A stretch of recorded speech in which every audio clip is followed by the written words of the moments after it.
மொறு மொறுன்னு முந்திரி பருப்பு பண்ருட்டில இருந்து நேரடி விற்பனை. பெரிய பெரிய பருப்பு, தரமான பருப்பு. Order now.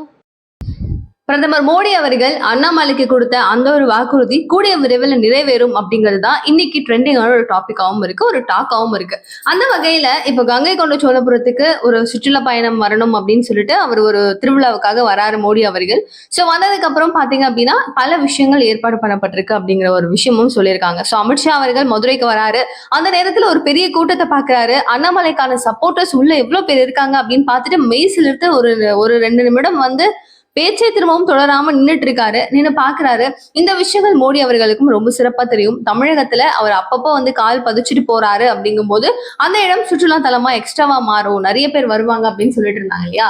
அந்த வகையில பாத்தீங்கன்னா ரீசெண்டா சீன அதிபரான நபர் வந்திருந்தாரு. ஸோ மகாபலிபுரம் 2 பேரும் போய் விசிட் பண்ணியிருந்தாங்க. 2 பேரும் பேசுனதுக்கு அப்புறமா இப்போ அந்த இடமும் அதிகமான ஃபாரினர்ஸ் எல்லாம் விசிட் இன்னும் அதிக அளவுல முன்னாடி இருந்த ஒரு கவுண்டை விட இன்னும் அதிக அளவுல இப்ப விசிட் பண்ணிட்டு போறாங்க அப்படிங்கிறது குறிப்பிடத்தக்கது. சரி, இந்த மாதிரி விஷயங்கள் ப்ரொமோஷன்ஸ் அதெல்லாம் கிடையாது. பட் விஷயம் என்ன அப்படின்னு சொல்லி பாத்தீங்கன்னா இப்போ இன்னொரு விஷயம் யோசிச்சு பாருங்க. அண்ணாமலை தனி கட்சி தொடங்க போறாரு. அண்ணாமலை பாஜக இருக்க போறது இல்லை அப்படின்னு சொல்லி எவ்வளவு நியூஸ் நம்ம பார்த்துட்டு இருந்தோம்.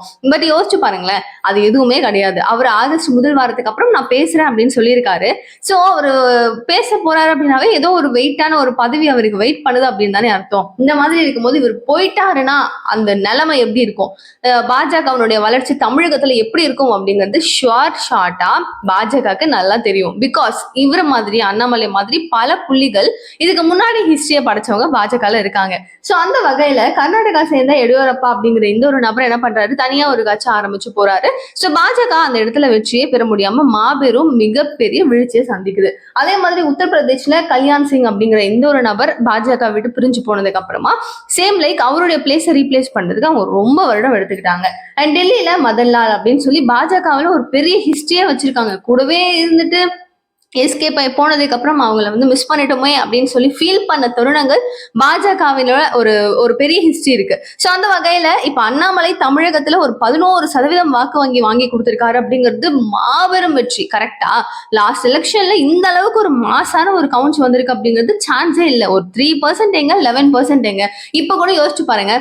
இப்ப நம்ம எடப்பாடி அவர்கள் கேம்பெயின் பண்ணிட்டு இருக்காரு. பட் எந்த இடத்துலயும் அண்ணாமலை அவர்கள் இல்லை. ஸோ அவருக்கான ஒரு போஸ்டை கொடுத்து ஒரு பொசிஷனை கொடுத்து அங்கங்க மேடையில நிக்க வச்சா எடப்பாடியார் கூட இவருக்கான ஒரு கூட்டமும் கன்ஃபார்மா கூட ஆரம்பிக்கும். கூடுச்சு அப்படின்னா அவங்களுக்கான வாக்கு வங்கி சதவீதம் ஏற ஆரம்பிக்கும். அது ஏன் இன்னும் பாஜக புரிஞ்சுக்கல அப்படிங்கிற ஒரு விரக்தியில நம்ம இருந்தா அவங்க ஏதாவது ஒரு பிளான் பண்ணி வச்சிருப்பாங்க.